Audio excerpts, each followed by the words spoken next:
दोस्तों नमस्कार, मैं सौरभ गोस्वामी। हम लोग चंदेरी में हैं और हम इस समय विधायक के घर के बाहर खड़े हैं। विधायक का नाम है गोपाल सिंह चौहान, जो 4 बार विधायकी का चुनाव लड़े हैं, 3 बार जीते हैं और 1 बार उन्हें हार का सामना करना पड़ा है। लोकल के माने जाते हैं, भारी प्रत्याशी लगातार चंदेरी को थोपे गए हैं, इसलिए इनको कहीं ना कहीं जीतने के पीछे यह भी राज माना जा सकता है। कांग्रेस की अंडरटोन मजबूत है विधानसभा चुनाव में। इसी बीच में कई जगह ऐसा खतरा उत्पन्न हो रहा है, जो विधायक लगातार जीतते चले आ रहे हैं उन्हें कड़ी टक्कर भी मिल रही है। उदाहरण के लिए चाहे हम पिछोर की बात कर लें, केपी कक्काजू के लिए वहाँ जो है कहें कि लोधी जी जो सामने आए, प्रीतम लोधी, वो सामने लगातार टक्कर दे रहे हैं। राजनगर विधानसभा जो है खजुराहो की, वहां भी यही स्थिति है।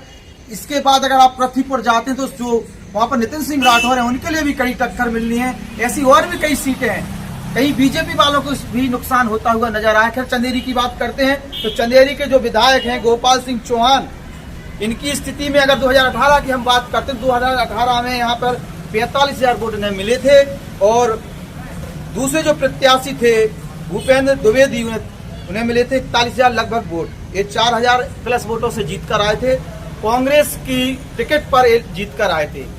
चंदेरी के विकास और तमाम बातों को लेकर चर्चा करते हैं तो चंदेरी की साड़ी सबसे ज्यादा फेमस है। इसके बाद चंदेरी का जो इतिहास है उस पर लगातार चर्चा की जाती है और कई वीआईपी चंदेरी आते भी हैं, कई फिल्म स्टार भी आते हैं, कई फिल्में भी यहाँ पर शूट होती हैं। ठीक है, चंदेरी के साथ केवल पर्यटन को लेकर चंदेरी जानी जाती है। अगर चंदेरी के साथ यहाँ के उद्योग को भी गति दी जाए तो और ज्यादा अच्छा होगा कि साड़ी देश दुनिया में बिकती भी है और अपनी एक रेपो भी बनाई हुई है। विधायक के क्या योगदान रहे हैं, विधायक ने क्या किया है, जो 3 बार विधायक रह चुके हैं, लगातार 2 बार अभी जीते, एक चुनाव पहले हार चुके थे, उसके पहले एक चुनाव जीत चुके थे। दूसरी, वो लगातार जो जनपद अध्यक्ष होते हैं उस पर लगभग 20 साल उन्होंने राज किया है और राज कहें कि एक प्रकार से राजनीतिक घराने से वो हैं। इनके अगर स्वभाव की हम बात करते हैं तो बनिया स्वभाव के तौर पर इन्हें माना जाता है। पूरे चंदेरी में अगर ठाकुरों की बात करते हैं तो लगभग 1,000 ठाकुर निकलेंगे। उसके बीच में जहां यादव वोट बैंक है, जहां लोधी वोट बैंक है, जहां अहरवार वोट बैंक है, वहां पर यह जीत हासिल कर ले जाते हैं। बड़े पैमाने पर ब्राह्मण वोट बैंक भी है।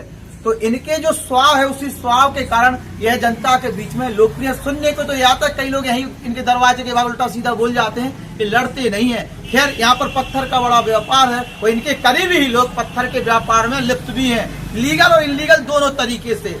और दूसरी चीज, यूपी बेल्ट लगा है तो यूपी के भी कई बड़े कहें कि पत्थर व्यापारी यहाँ सक्रिय हैं और इन्हीं के आसपास संरक्षण भी पाते हैं। अब चुनाव की बात करते हैं तो चुनाव में चंदेरी के जितने गांव हैं उसमें से 30 विधानसभा के गांव हैं, वहां पर हम लोग जाएंगे, लोगों से मिलेंगे, चुनावी जो मुद्दे हैं उस पर भी हम बात करेंगे। और बीजेपी ने जिन प्रत्याशी को उतारा है वो चंदेरी में नहीं रहते हैं, इसलिए कहीं ना कहीं कांग्रेस के लिए वो लाभदायक होता है। चंदेरी के शहर के अलावा अगर दूसरे शहर की बात करते हैं तो ईसागढ़ है, लंबा क्षेत्र है, अच्छे खासे ग्रामीण अंचल में भी कुछ कस्बे टाइप के गांव हैं, वहां पर भी हम लोग जाएंगे। इस समय हम लोग चंदेरी में और चंदेरी के विधायक जो हैं उनके घर के बाहर हैं और चंदेरी के विधायक लगातार ऐसा सुनने में आता है कि भोपाल में ज्यादा रहते हैं, चंदेरी में कम रहते हैं। लोकल की जनता जो है ऑन कैमरा बोलने के लिए तैयार नहीं है। प्रयास करेंगे कि कुछ लोग बोले, उनसे चर्चा करेंगे और चुनावी जो मुद्दे उस पर भी हम लेकर आएंगे और विधायक से भी मिलेंगे। उन्होंने क्या किया है, क्या उनका विजन रहा, 20 साल की राजनीति कहीं ना कहीं इन्होंने की है, जिसमें से 15 साल विधायकी के तौर पर उन्होंने काटे हैं। बात अलग है कि लगभग 20 साल से कांग्रेस की सरकार नहीं है, बीजेपी की सरकार है, लेकिन जब वो 18 महीने के लिए नेता कहीं सरकार आई थी उस समय इनकी किस प्रकार की नेतागिरी चली और इन्होंने चंदेरी के लिए क्या कराया, इन सबको लेकर हम लोग चंदेरी पहुंच गए हैं। विधायक से तीखे सवाल भी होंगे, जनता क्या कहती है उस पर भी बात होगी। और बीजेपी के जो जिलाध्यक्ष हैं आलोक तिवारी, वो इसी चंदेरी के हैं और जिलाध्यक्ष की साख कहें या कुछ भी कह लीजिए कि यहाँ जो टिकट के लिए वो टिकट मांग रहे थे लेकिन उन्हें टिकट नहीं मिली है, उन्हें जिलाध्यक्ष से ही संतुष्टि मिली है और जो बाहरी प्रत्याशी को उतार दिया गया है वो अब किस तरीके से यहाँ टक्कर देते हैं, देखने वाली बात होगी। अगर बीजेपी नहीं जीतती और फिर से विधायक रिपीट होते हैं तो यहाँ के जिलाध्यक्ष को भी एक कहीं ना कहीं तमाचा होगा और बीजेपी की जो बड़े बड़े नेता इसमें बड़बोलेपन में लगे हैं उन्हें अभी आईना देखने को मिलेगा, क्योंकि हवाई राजनीति नहीं चलेगी, जमीनी स्तर पर उतर के काम करना पड़ेगा। बाहरी प्रत्याशी को टिकट पकड़ा दी जाती है, विधानसभा के तो वो हैं लेकिन चंदेरी के रहने वाले नहीं। और चंदेरी का दुर्भाग्य है कि यहाँ अधिकांश बाहरी लोगों को टिकट दी जाती है। चंदेरी की लोकल नेता को अगर टिकट दें तो कुछ प्रभाव बना सकते हैं और ऐसे नेताओं को टक्कर दे सकते हैं।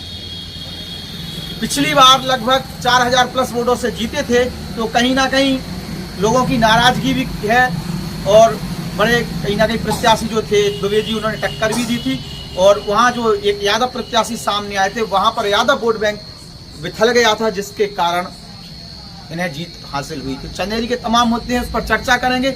हमारे साथ बने रहिएगा, हमारे चैनल को सब्सक्राइब कर लीजिएगा। बुलंद बुंदेलखंड, पूरे बुंदेलखंड के हम लोग विधानसभा में घूम रहे हैं और लगातार लोगों से चर्चा कर रहे हैं, चुनाव के क्या मुद्दे हैं, नेता क्या कर रहे हैं, उन सबको हम आपको दिखा रहे हैं। इसलिए बने रहिए हमारे साथ। मध्य प्रदेश में परिवर्तन की आहट है और मध्य प्रदेश में परिवर्तन की आहट के बीच में सत्ताधारी पार्टी तमाम घोषणाएं भी कर रही है। ऐसे में देखते हैं कि कांग्रेस किस तरीके से इसको डिफेंड करती है और कांग्रेस के पिटारे से कौन सी नई चीज निकलकर सामने आती है। शिवराज सिंह बना कमलनाथ या कमलनाथ बना मोदी होने वाला है, देखने वाली बात होगी। मध्य प्रदेश के मन में मोदी कैंपेन लॉन्च कर दी है और जिस प्रकार से आशीर्वाद लेने के लिए आज से यात्रा आरंभ कर दी है, यही भी देखने वाली बात होगी कि बीजेपी के बारों को कांग्रेस कैसे संभालती है और जो लगातार विधायक जीत रहे हैं वो अपनी सत्ता को या अपनी जीत को कैसे कायम रखते हैं, या फिर जनता इनको बदलेगी। इनकी कर दो विदा के साथ गाना सुनते हुए हम लोग विदाई लेते हैं। नमस्कार।